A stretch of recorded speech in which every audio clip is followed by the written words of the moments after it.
Welcome to tonight's webinar. My name is Kearns. I want to welcome you to our CareerClass 101, Get the Right Career Right Now, and thinking about your journey about work and work-related issues as you think about managing your career and journeying in your career. I'm glad that you're joining us as part of this journey. It's good to have you all, and we'll just be launching in 1 more minute or so. So just give us a minute. We'll let other people join us, and we'll get organized here.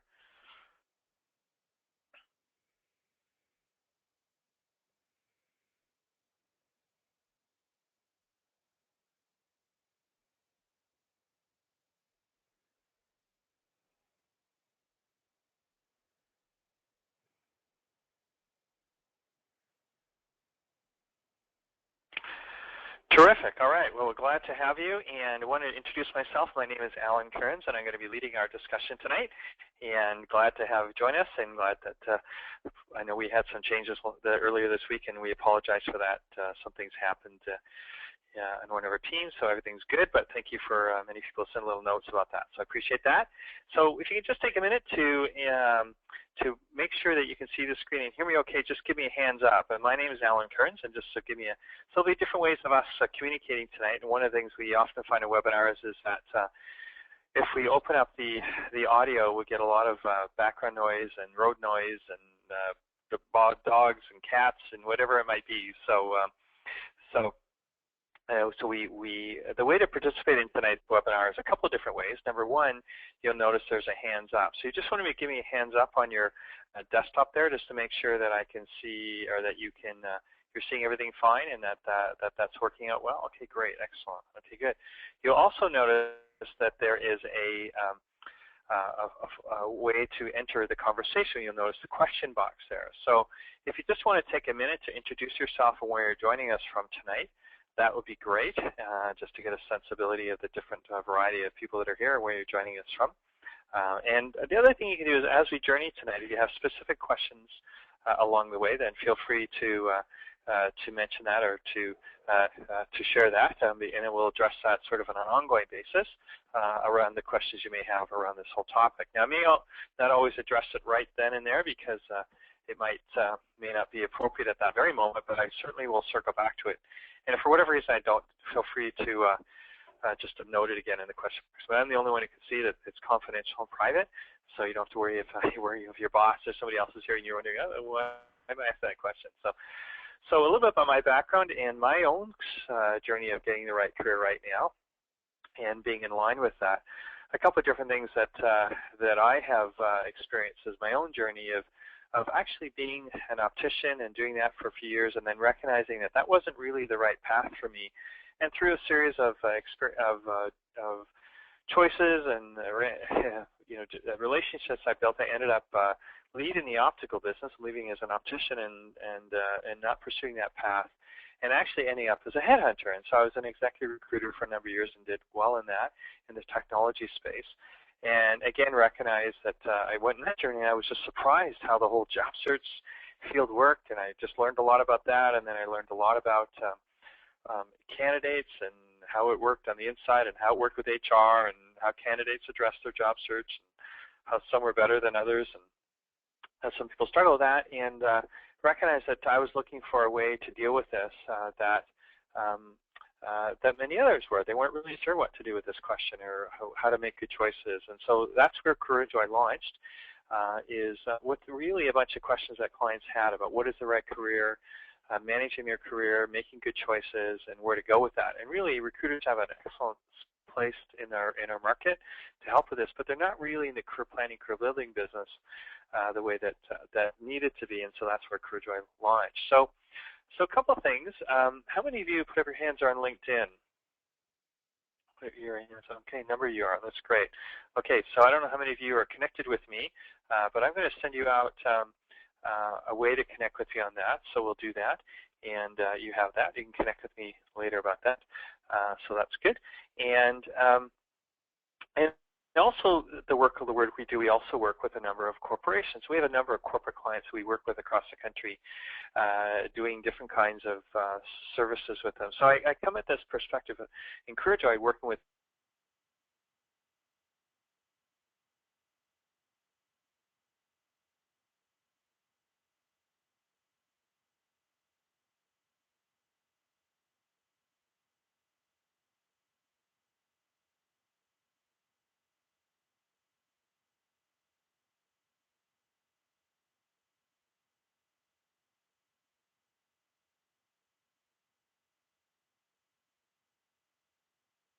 I've noticed is obviously many of you went to Queens for a bunch of different reasons, but one of the reasons you went there was for literacy, that many of you maybe are in real estate or law or medicine or whatever it might be.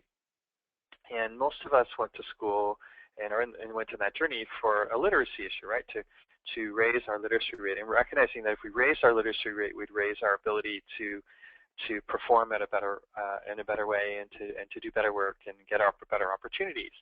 How many of you are familiar with the work or with Terry O'Reilly? Put up your hands, those of you who have either heard him speak or yeah. So he's got a great show. It was on CBC, The Age of Persuasion, and what I love, what he talked about, is this concept of his deep commitment and passion to deal with what he called marketing literacy. And why was he concerned about that? Well, he was concerned about that because he felt that marketers had a hand up or a leg up on consumers, and he felt that if he could share with you ideas about how marketing works and how it influences us as consumers, you would make better decisions and be more empowered in that.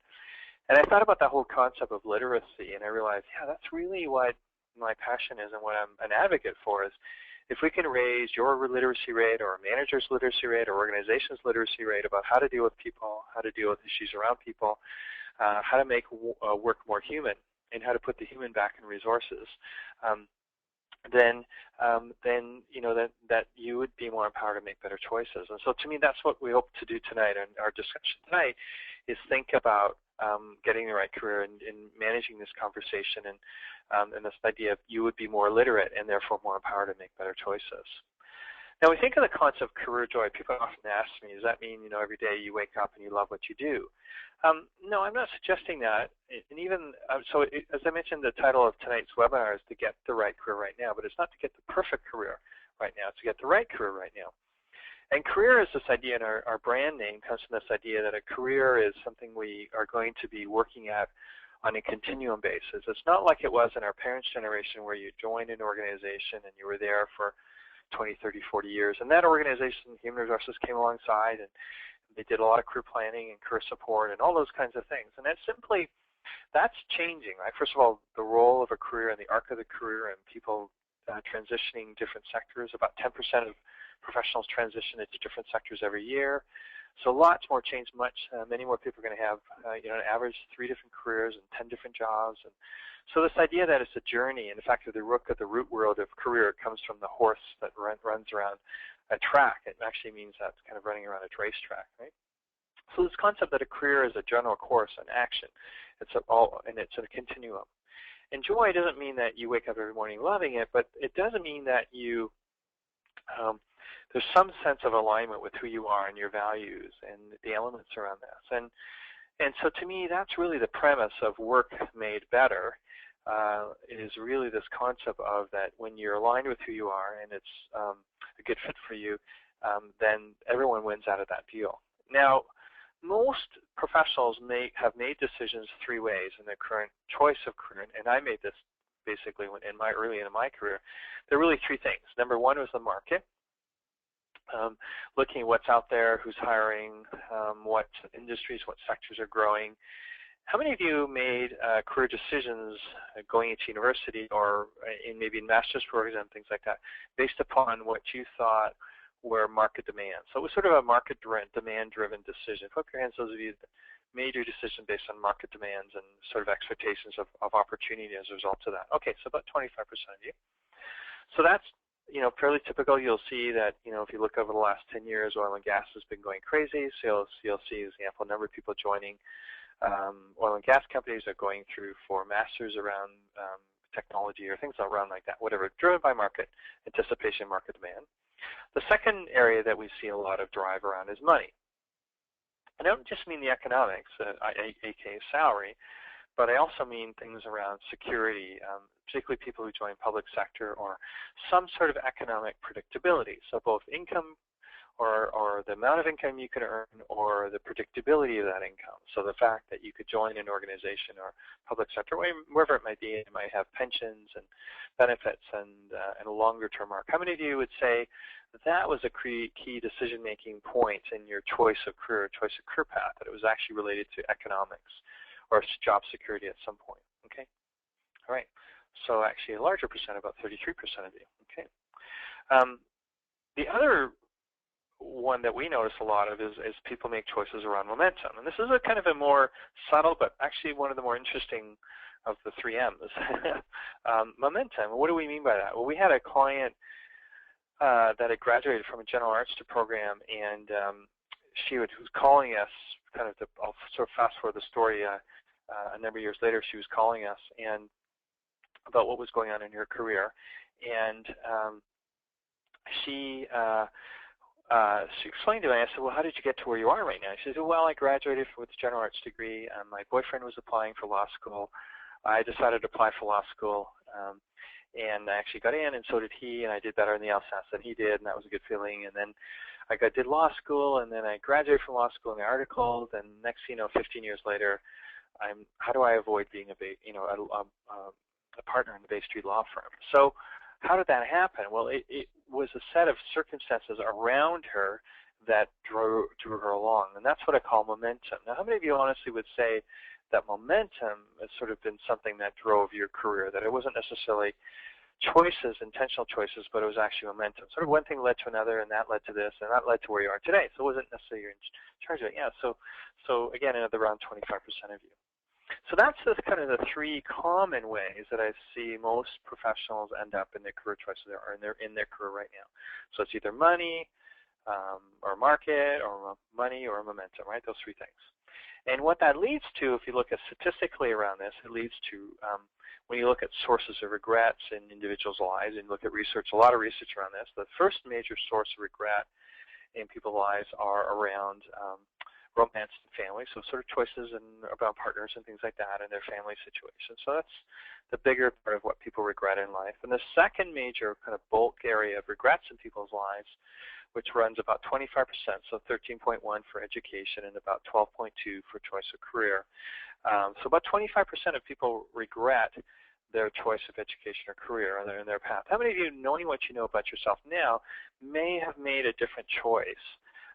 Not necessarily you regret it, but maybe that's a strong word, but you knowing who you are, knowing your circumstances, knowing what drives you, knowing what motivates you, that you may have gone a different direction. Put up your hands, those of you that felt that you feel like, you know what?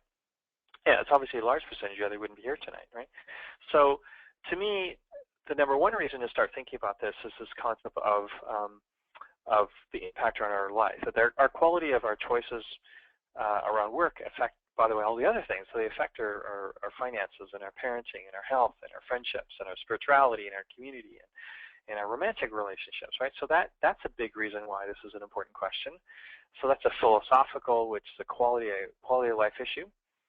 The second reason that this question is so important in sort of the people making decisions based on 3 M's is what I call reset. So not so much economic recession, but what I call economic resettion. So kind of 2 reasons. One, there's a philosophical reason it impacts quality of life, and second of all, it's a practical reason why this question is more of an issue than it's ever been. And so what do I mean by this is that what's a solution here? So if this is, what are the potential solutions? Well, I want to talk about a 4th M, which I'm going to get back to in a little bit, what I see as a solution, and talk about what that M means to you and to me. But before I do that, I want to share a little bit about sort of the economic realities of what I see. And remember, I mentioned that we work cross-sector. We have offices across the country. We work in the not-for-profit sector. We work in the private sector. We work in government. So we have a number of clients right across the country in different sectors. And one of the things that we see, and what I'm seeing is, number one, I'm seeing real change very, very quickly in the economy. So I call that the RIM effect. That RIM 5 years ago was a hot company hiring thousands of people, and 5 years later it's been not a very hot company, getting rid of a lot of people for the last 5 years, right? So in lots of changes, gone from number 1 in this category to number 4. So quick changes, companies getting really, really successful quickly and growing quickly and becoming unsuccessful based on market change. So that's sort of change number 1, the pace of change, the growth of change, how sectors can shift really, really quickly. Next change you're seeing is in public sector. If you look globally, public sector is really in a low growth mode everywhere in the world. So if you look at Europe, you look at South America and the United States and Canada, public sectors aren't growing anywhere at the same rate that they were. The public sector employment model is not growing anywhere at the same sector. It's also changing the relationships. You're finding a lot more public sector employers are bringing people on contract. on temporary labor, on term assignments. So a lot less change in hiring. And they're also changing the relationship they have about who they hire and what that looks like. And so that's a change, because for many, many decades, cities, provinces, federally, there's been huge growth in those numbers. So that's a change. It's not growing at the same rate. Third change we're seeing is in globalization. Now, we love globalization, by the way, as consumers, right? When we hear about this new iPhone or this new whatever widget, or my Dyson vacuum, or whatever it might be, or my laptop or my car or whatever, we love globalization. Now, the flip side of that is, this is an interesting stat, 15 million people will be graduating from universities in China and India this year alone. So that changes the world of work. It changes the workforce that's available. And we're not talking about individuals that are working at factories. We're talking about really well-educated individuals that can work globally. So that's another thing to think about, by the way, in your work is, are you getting some global experience? Are you getting some international experience? A really important principle as you think about your career. So that's a big change, right? So well-educated workforce available on demand in a global space, and companies are making decisions on where to grow and where not to grow based upon where they can get really well-educated professionals in a cost-effective way. So you're finding companies like, big companies like IBM and Cisco, and health companies offshoring, co-shoring, a bunch of things like that, right? Another shift that you see change is around the whole area of technology. So you're seeing the fact that we live in a mobile environment, and you're seeing all the changes around that and displacement of that, and also a 24/7 environment where we're in a 24/7 development cycle, and you can have work being done overseas and things like that. So that's a big change. Another major shift in the world of work is what I call the entertainment model. How many of you have worked on or are currently working on a contract or in some sort of a term type role in your work, that you're not sort of quote permanent, you're working in a contract or some sort of a consulting type? Yeah. So these three companies, by the way, are the three largest employers globally, and they're providing individuals on a contract basis or on a temporary basis into large-scale enterprises right around the world. So again, that's a huge change, and that's moving to the entertainment model, where you don't say have a quote permanent role, but you're working project to project. So that's a big change. There's another big change we see is in the area of retirement. Many of us were told that baby boomers are going to be retiring, and as a result of that, all kinds of opportunities are going to be happening for you, and it's going to be so easy, right? Because all these boomers are coming out of the workforce, and the world's your oyster. Well, it's simply not true. In fact, I was speaking with somebody actually in a company and the university, actually, and they were saying in this particular university, a lot of the deans were mid-60s plus, and they had no plans to leave. And in different organizations, whether you don't have to retire at 60 anymore, 65 for that matter. In fact, you can stay as long as you're productive. And so that's a change. And if you look at stats around this, about whether you're retiring or not, that 2009, 55% of professionals imagined themselves retiring at 66. And in 2012, that had shifted to 27%. So a huge shift in people's perception about retirement, right? And why is that? Well, the top three reasons, and this is a study by Global Mail and Sun Life, and the three top reasons for this were an enjoyment of their work and what they enjoyed doing.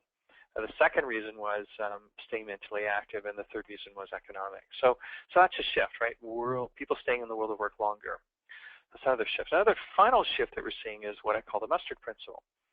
I don't know if you find it, but I certainly find it that, man, there's incredible amount of choices out there, whatever it might be, whether it's car or mustard or whatever it is, right? It's no longer these simple choices.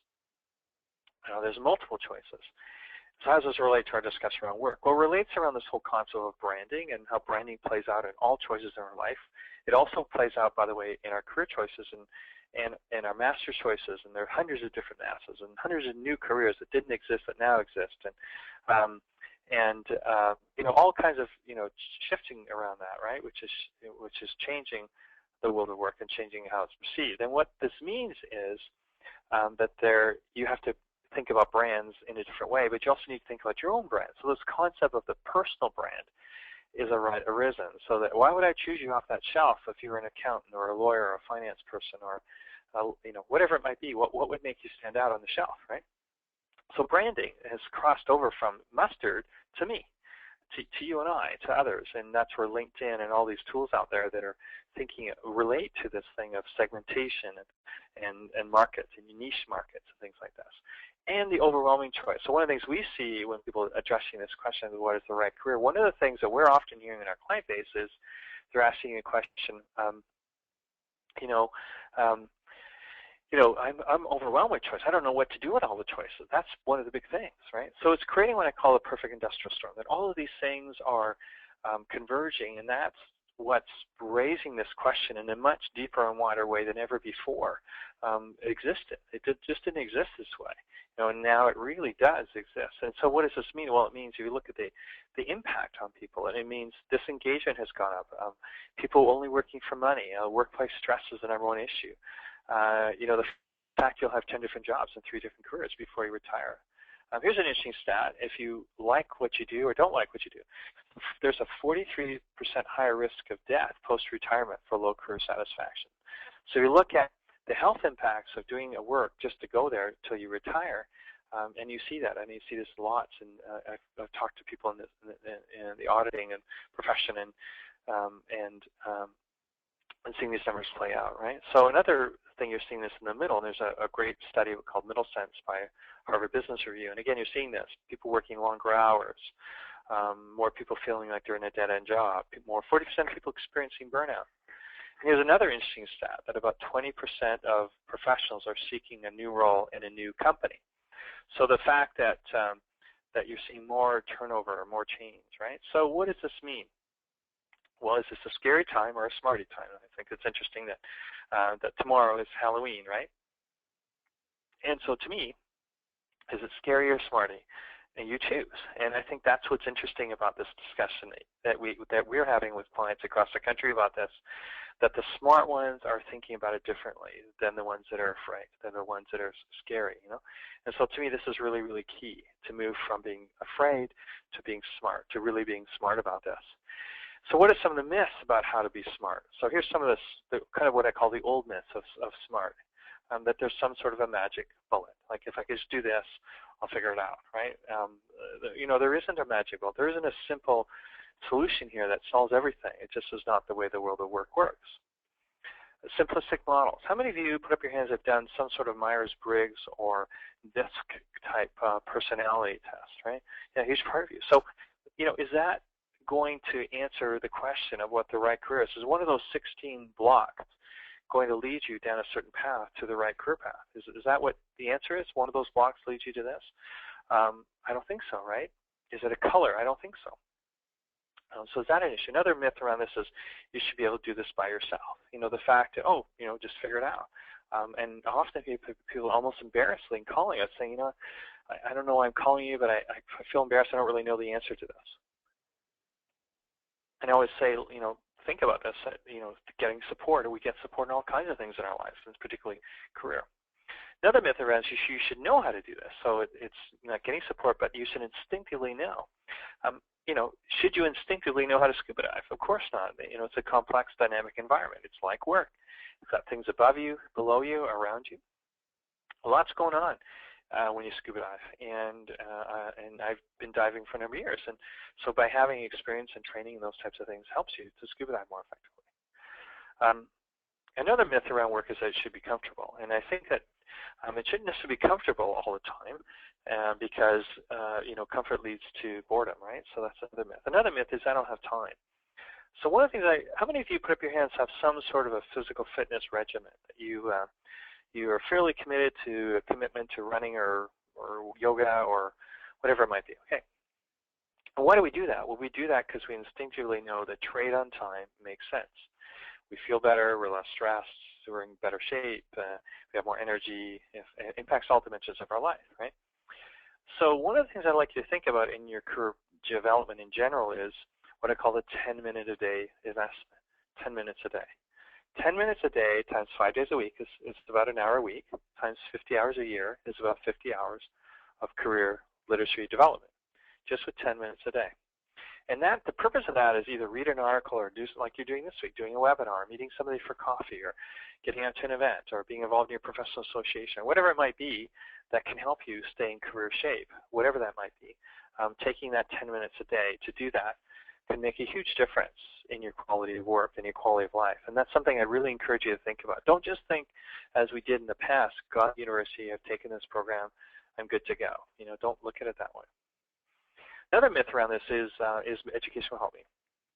Now, let me be clear. I think the right education has never been more valuable, and the wrong education has never been more expensive and less valuable in many ways, right?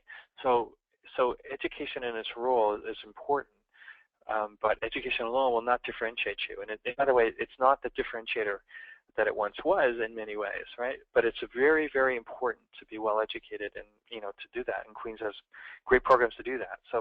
But it's important to be more thoughtful about this. Another myth around this: I need to follow the rules, like whatever those rules are. And again, a lot of the rules that we have been following are for old models, old business models. So you have to think about that.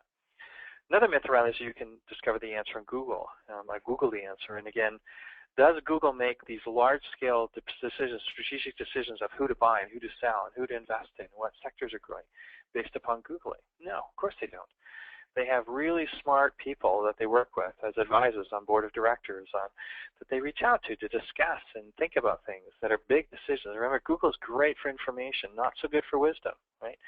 So great for an information gathering tool, but not so good for a decision-making tool as it relates to complex issues like career management.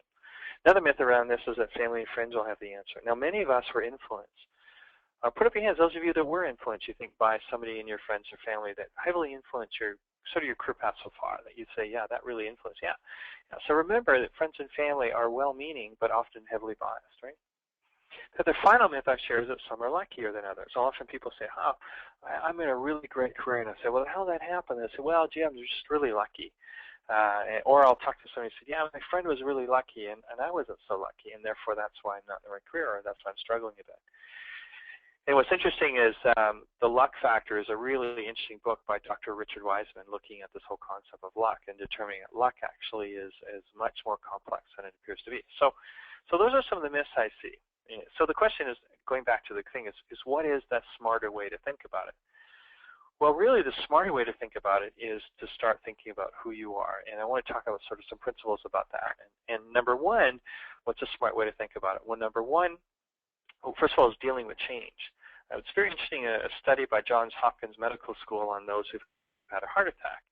It's interesting, a friend of mine had a heart attack this week on Tuesday. And his determination of whether he'll stay, whether he'll change his lifestyle or not, relates to motivation.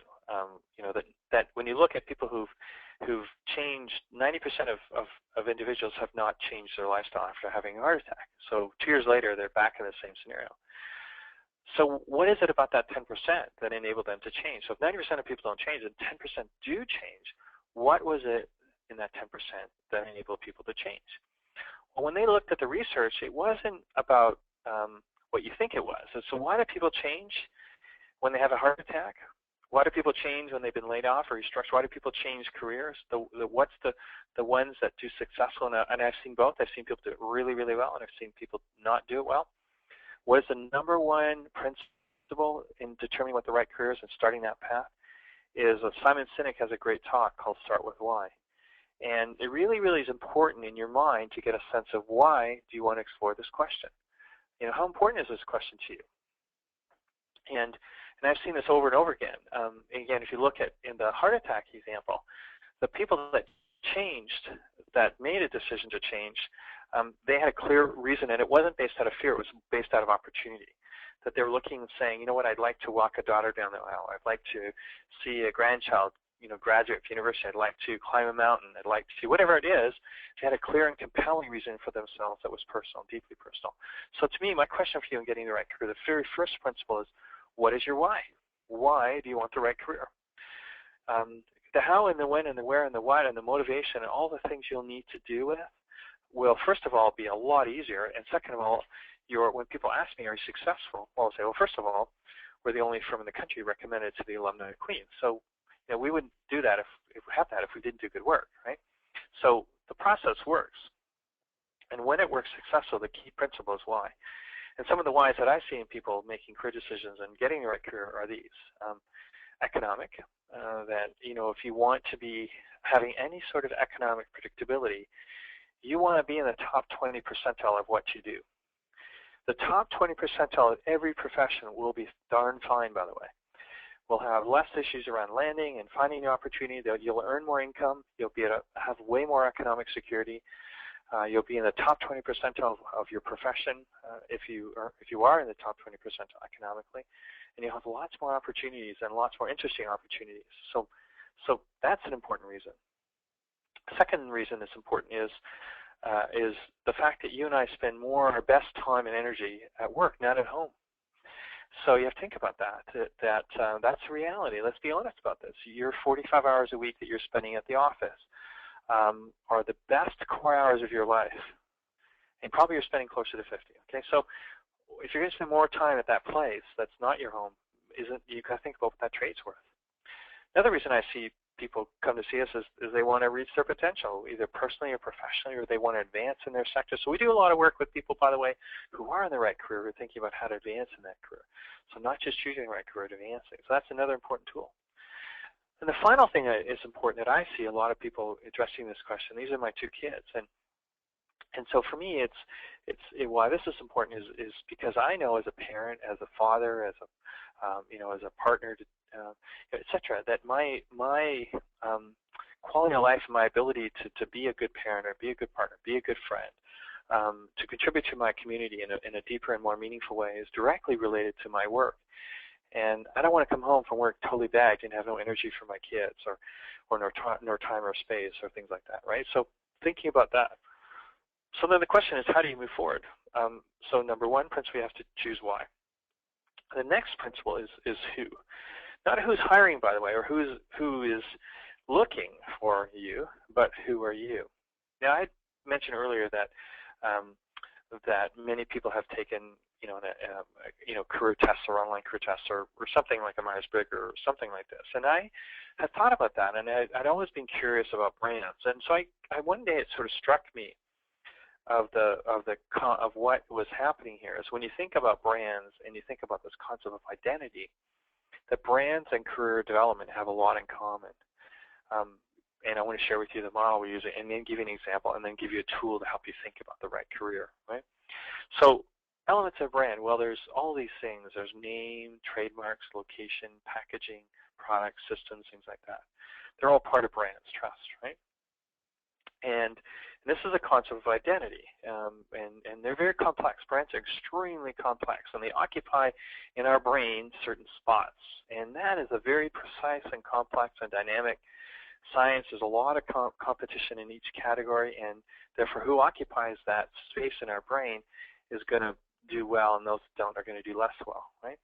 So let me give you an example of this, and I'm hoping you'll be able to contribute to this specifically this conversation. So this concept of identity. When you think of Starbucks, Starbucks is ... So I'd like you to sort of say that put that down in the questions box. Starbucks is, when you use a consumer, Starbucks is what? Okay, right, it's expensive. Okay, global. Yep. Lifestyle, hip. Okay. Yep. Okay, Tim Hortons is ... Tim Hortons is ... Yeah, Tim Hortons is, Starbucks is tasty, perfect. Okay, Tim Hortons is, it's everywhere, it's value, Canadian for sure, double, part of our community, absolutely, convenient, it's everywhere. Don Cherry is social, Don Cherry is ... What's Don Cherry? Don Cherry is ... Loud, opinionated, boisterous, obnoxious, outspoken, hockey god, okay, all right, Ron McLean is ... Ron McLean is ...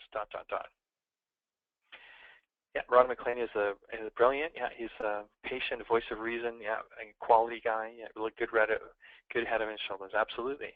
Eaton's is ... Eaton's is ... Yeah, no more. It's no longer here, right? It doesn't exist. Okay, outdated. Absolutely. So I'm going to ask you a question. What's your brand? What's your brand? You see that gap as I asked you that, and there's like processing going on in your brain? Herein lies the challenge, and herein lies the opportunity.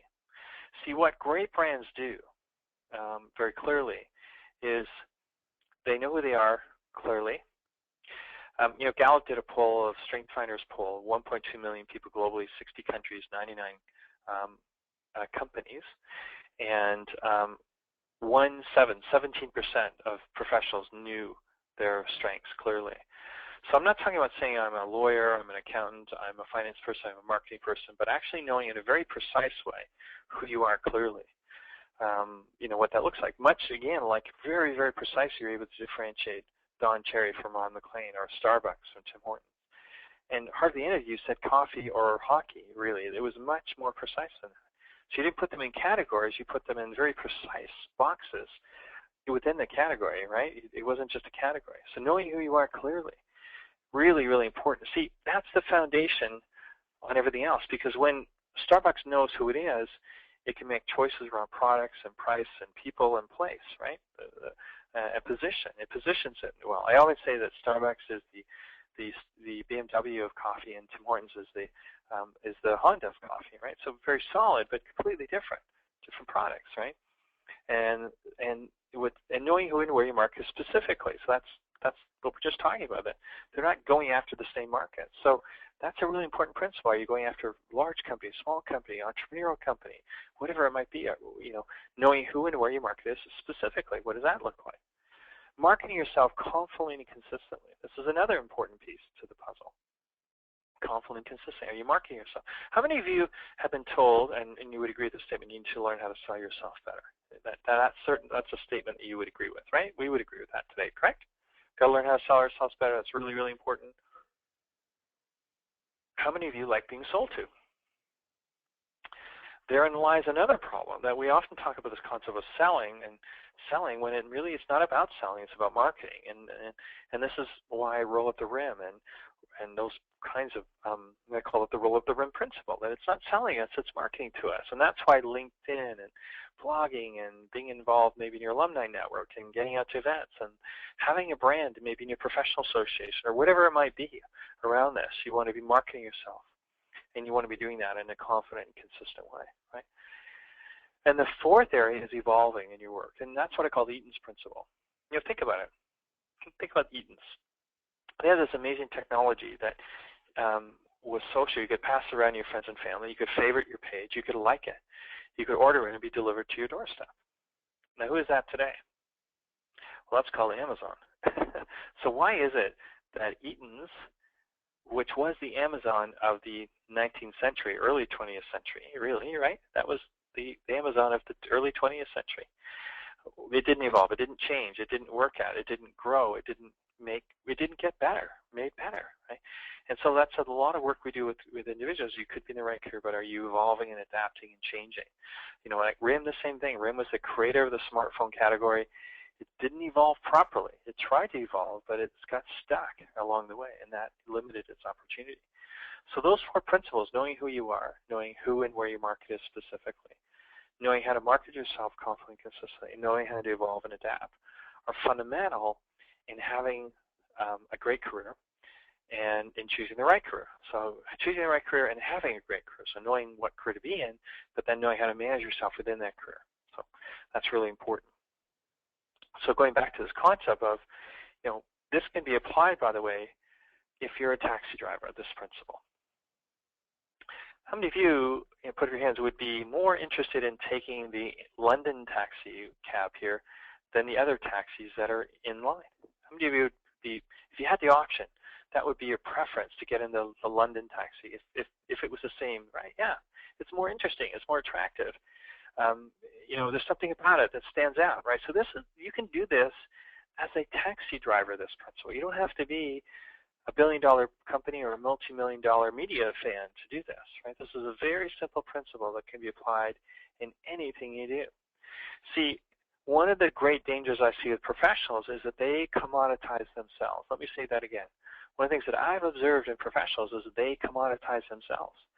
They become me too. They don't really differentiate themselves. They don't understand packaging. And if you think about it, this London taxi cab is really only about packaging, fundamentally. It'll get you the same speed and probably relative to the same comfort and the relative safety that the other taxi cabs will, right? But there's something about that is attractive to us as consumers, that we want to be unique and to do that. And so it can be applied at all levels. So again, what's your brand? What of the 20-odd million professionals that are going to get up tomorrow morning on Halloween and go to work? Why would I choose you? What would make you stand out? What does that look like, right?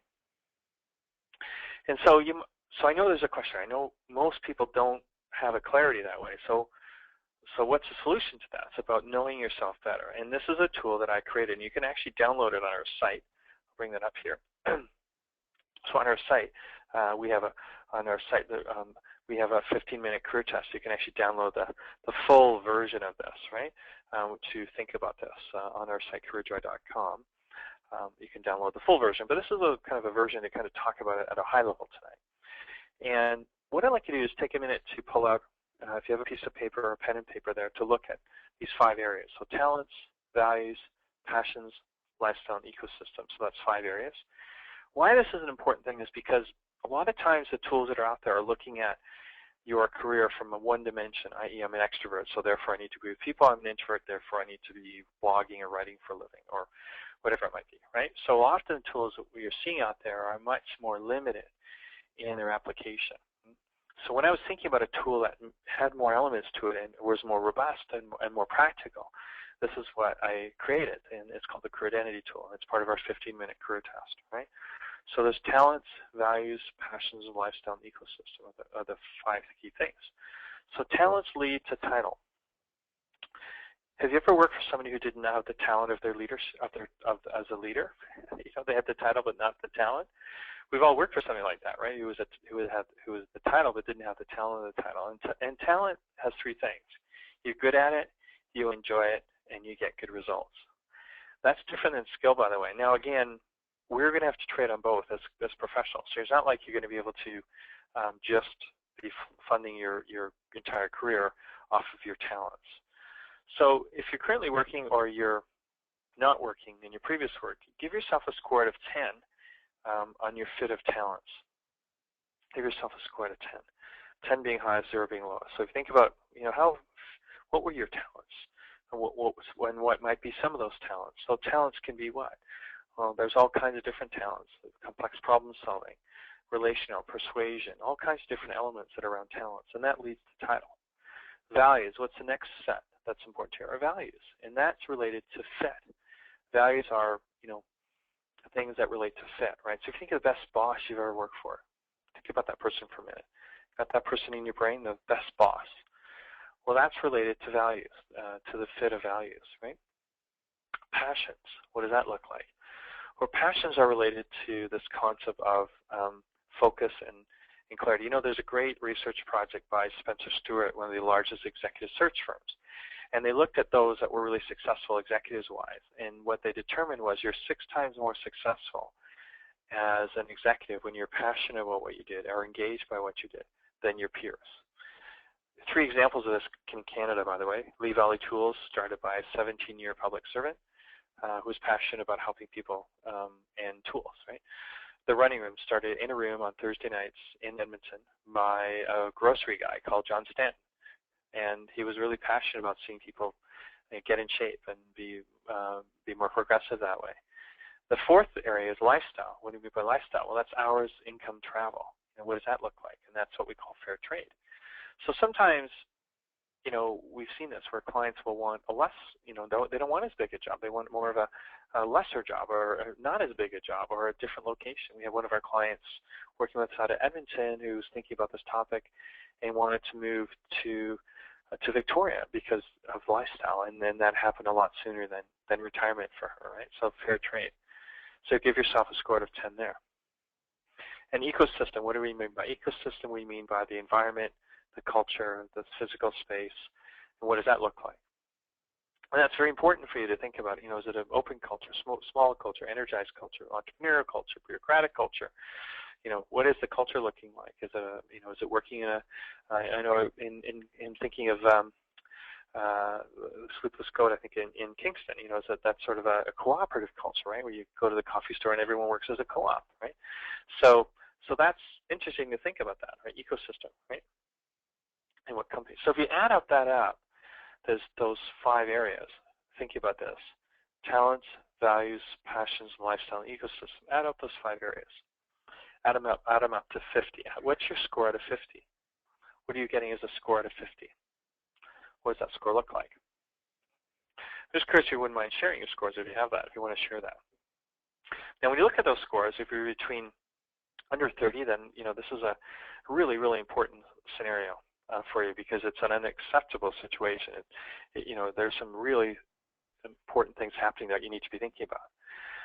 If it's between 30 and 40, then you have to be starting to think about maybe you're in the right career, or maybe it's the wrong scenario, or maybe it's the wrong setting, or maybe it's the wrong environment.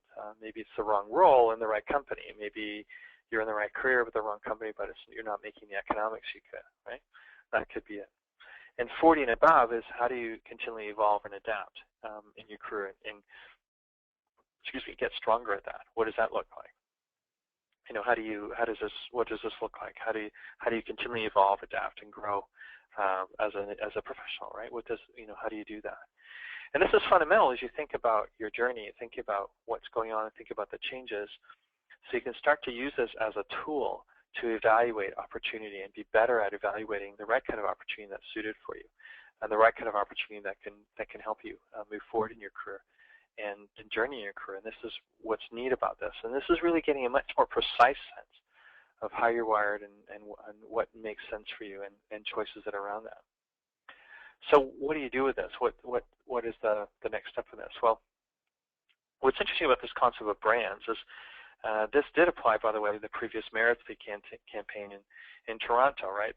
Why did Rob Ford win the mayoralty race by 2-to-1 to his next major competitor? Was this whole concept of brand and a concept of being who he was. Now, in that case, he didn't deliver on who he was. So that's an example of when you are this so clearly, you want to make sure you deliver on that, right? Because when you're so precise and so clear and you have such a compelling message that is clearly differentiated from your competitors, you need to be able to, and you have to be able to deliver on that on a continual basis, right? So this is really, really important. And so what are the building blocks to this, to thinking about the right career? Well, I think it's knowing who you are, starting to pay attention to things you're interested in, starting to pay attention to the types of organizations that are suited that way, and starting the path towards that. It was interesting, I was chatting with a client today, and he's going through the career identity through one of our programs, and the first part of thinking about the right career is to give yourself time and space, not to make a decision. If I can use the metaphor of dating versus getting married, or even dating versus being in a serious relationship, then getting married, right? So the whole concept of dating is to get to meet different people and explore what makes you tick and what you're interested in, what that looks like. And then when you're in a serious relationship, you're narrowing that down, right, to a particular kind of partner you want to have, right? And I think it's the same with work. You sort of spend this time, to take some time to look at opportunities, to meet different sectors, to meet different people, to explore what's out there, and then after that to start to narrow down to something that is, you have a more precise sense about what it is you want and what that looks like, what your options are. And then you start to make decisions towards it. So it's about taking steps towards things. So often people won't reach out to us because they're afraid that we're going to tell them, like walk in their office and we're going to tell them to quit tomorrow and do all these radical things and go be an astronaut and go do things that are really not smart, right? And we're all about, and I'm all about as a team, about taking baby steps towards the future, about doing this in a step-by-step process, and about thinking globally and drinking locally. This idea of thinking on a macro scale, what's changing, what are the changes that are going on, and on a local scale, thinking about, okay, locally, how can I apply this? What this might look like? What are the options that are out there that might be suited for me? And applying this in a very practical way. How many of you were Scouts or Brownie or Cubs growing up? Put up your hands, those of you who are Scout, Brownie, or Cubs, when you were growing up. What did you learn doing that? What were some of the things you learned doing that? Growing up, when you're thinking about these things, what were some of the things that you thought about or learned? Yeah, certainly being prepared, right? Getting some training, taking action on things, right? Those are some of the things we learned.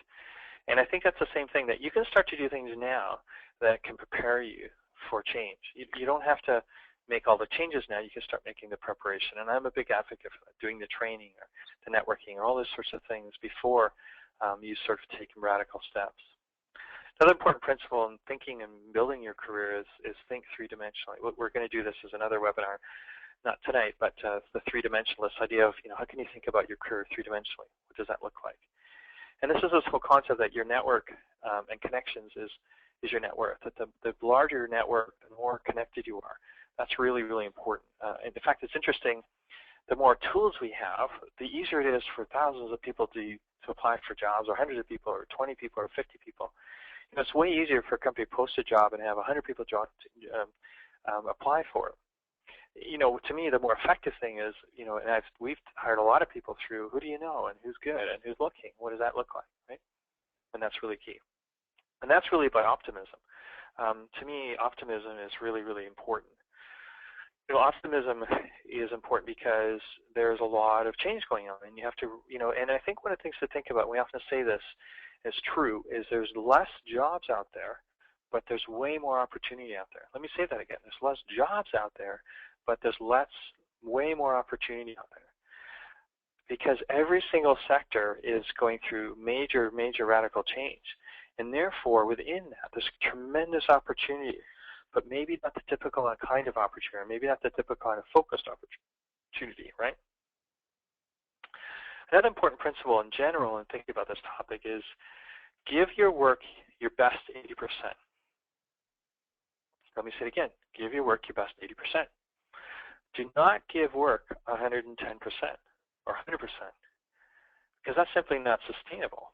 We have to, I gave you best, give 100%, I'm giving 100, I'm giving my, no, because if you give 100% to work, what will you have left over at the end of the day, at the end of the week, at the end of the month, at the end of the year, right?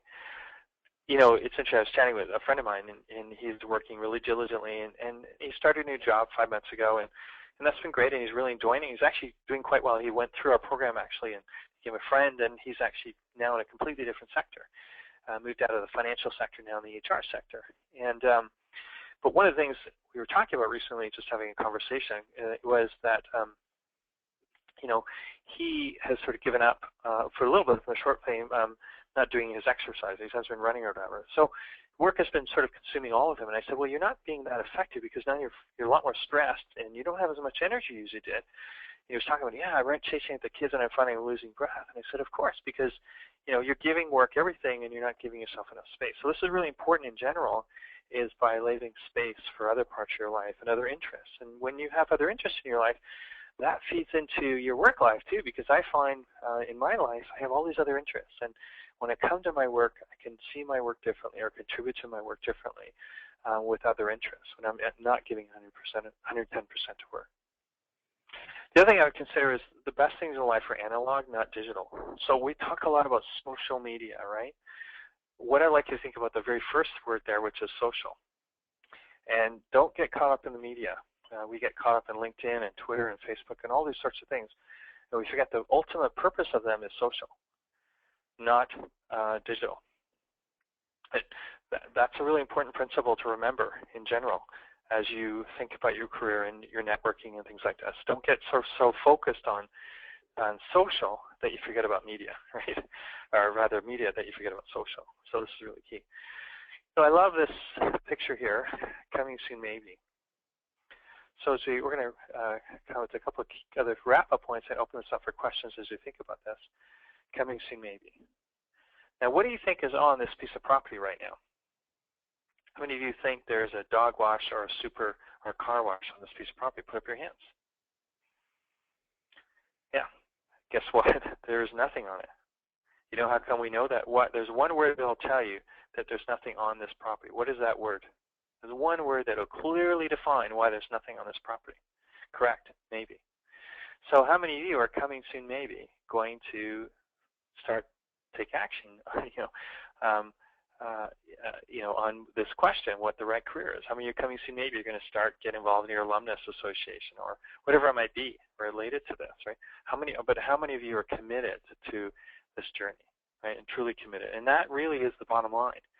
I love what Terry Riley says, not with a bang, not with a whimper, but with your own skilled hands. See, it's not so much who's going to be the mayor of Toronto or who's going to be the Prime Minister of Canada or, this or that or the other. It's much more about our own skilled hands and what we do with them and how successful we are is related to your own skilled hands. And I love what James Carville says about this, that outside a person's love, the most sacred thing we have is the labor. When you combine those things, it's a very special thing. One of the great quotes I had from one of our clients, and one of the things I'm most proud about this, is a client out of Halifax who said, anything that is now in my life is genuinely mine. That's a really, really neat statement. See, when your career is in alignment, when it is the right career, there's an authenticity that comes with that. And it feeds into all all of us desire to be authentic, don't we, in some format. We don't want to be fakes. The whole concept of fake it till you make it, absolutely BS. First of all, you can't do it in today's economy. It's impossible to fake it. We've just seen a large media story that's playing right now about a person that was faking in parts of his life, and the tragedy of that. And you can't fake it. There's just no way. You have to be it. Either you are it or you're not it. And if you try to do anything else in between, it's simply impossible. Absolutely impossible, right? So the fake it till you make it thing is absolutely not true. You are who you are, and you need to be it in a way that's authentic, right? And so as we wrap up, what is one takeaway from tonight that you'd like to implement as you think about the right career? So thinking about this, what is one takeaway from today, idea from today that you'd like to implement as you think about your career? Think about your life and think about this that will help you to move forward and get the right career. And so for some of you it might be doing the 50 million career test, or for some of you it might be getting some coaching, for some of you it might be that. So what is it for you that you'd like to commit to? So again, it's great to do these webinars. And we appreciate people participating in your participation tonight as well, right? But the danger of this is that you come and do this, and then you leave, and nothing changes. We've all done that. I'm just as guilty of that as anyone else, right? So I know it, right? So when you think about the changes you'd like to make in your life, in your career, is how do you do that? What is the way we can do that? And by the way, as I mentioned, we're the official career coaching company for Queens. So if there are ways that we can help you individually or in your organization, we'd be happy to deal with you with that and to think about that and to guide you in that. And we also have, you can also book an initial coaching session to think about that and just to start that conversation. That's complimentary. Yeah. And I think coaching, it's interesting, coaching, the right kind of coach, and I've had in my life, in different, it can make a huge difference. Is that pitching what we do? Absolutely, of course it is. So, this is what we do, and I've just seen over and over again clients get really much better outcomes when they're getting external support. It's kind of like your personal trainer or your therapist or whatever it might be, your lawyer or your doctor or whatever professionals you have in your life and your team, that getting somebody in your life that's independent and objective and an expert to come alongside you to think about this question is really key. And like I said, there's never been more opportunities out there. Somebody asked the question where your office is. So our offices are in Halifax to Vancouver. We have 12 offices right across the country. We also have an opportunity, if you're not near those offices, to work with us one-on-one via Skype, or even to do that. We talk about a client. We have 3 offices in Toronto. She lives in Toronto, and she's doing all her work in Skype because it's just easier for her, right? She doesn't have to come in office to do it. It's simple and easy, and she's able to do that. So that's the way we can help you. Other question asked is what sectors are we in? So we work cross-sector. So we have, like I said, clients in healthcare and finance and medicine and not-for-profit and for-profit and government. We're on the master standing offer, so if you're in the public sector and looking for learning development or training, we provide that. Excuse me, as part of the master standing offer. And what our programs range? Well, they range in cost depending on what we're doing. So we have 3 levels: an executive level, professional level, foundational level. So kind of depending, it can range anywhere from $500 up, right? So there's a wide range of things we do. We also get involved in the student program. So if you know of parents or siblings that are thinking about the right choice of educational path, we actually have a student program specifically for that. Yeah, so as we wrap up here and recognize that we're on the hour and we committed to an hour and you committed to an hour. We'll have this on our CareerClass channel on YouTube. Also, as I mentioned, on our site, there's lots of resources on our site. There's a blog. There's also my LinkedIn page I mentioned. You can connect with me on LinkedIn. I'll send that out to everyone to how to connect with you on that. On LinkedIn, we post information and tools up there, so you can feel free to do that. Also, we have a Facebook page, and we have a LinkedIn page as well on LinkedIn. So feel free to connect with us on that. And if there's any other questions you may have or specific comments, feel free to reach out to us on our 800 number, and we can start that conversation with you and start the journey with you to really guide us. And our whole goal is work made better is life made better, and that's the reality. And that's what's exciting about this work, is when you start to take actions one step at a time, one piece at a time, it's amazing the good things that can happen as you manage and leverage your career. The PowerPoint presentation will be available. Yeah, it would. If you connect with me through LinkedIn, I can send it to you. If you send me a link through LinkedIn, I'm happy to do that. So, terrific, everyone. Well, thank you for joining us, and hope you have a really good night. And as I mentioned, as part of the Queen's Partnership, if you know others who are struggling with this question, you get an alumnus discount and special privileges. As I say, membership has its privileges. And I wish you all the best in your journey. And again, work made better is life made better. Have a great day. Cheerio. Bye now.